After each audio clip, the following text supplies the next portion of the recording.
Hey, Casey Hidalgo here, a writer for Psych2Go.net, and today I'm going to be talking about that theory that order is key.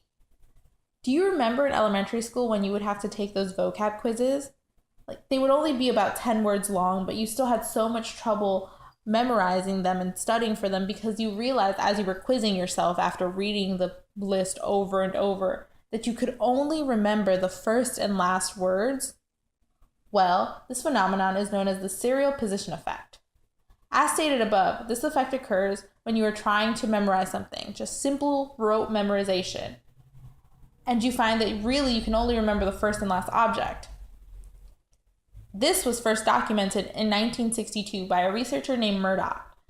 They broke the effect up into two different parts and illustrated it with a U-shaped curve. Basically, the U-shaped curve means that you begin something at a high point and lose track of it in the middle, only to end again at a high point. That would be the primary effect and the recency effect, the 2 points of the U. Now, the reason we fall into this U-shaped curve and this weird serial effect of rote memorization is because we tend to start off a task with intense focus, otherwise known as the primary effect. So we intensely focus on the first word because it's the beginning of what our task is. And so that's why we remember it so much. The U, where everything falls in the middle, is where everything falls and the task begins to lose focus.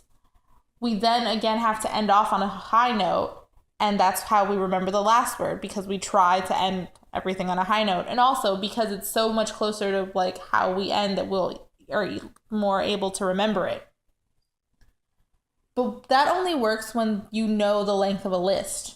What if you didn't give participants the length of the list? How if it was super long? Would they still be able to remember the first word as well as the last word?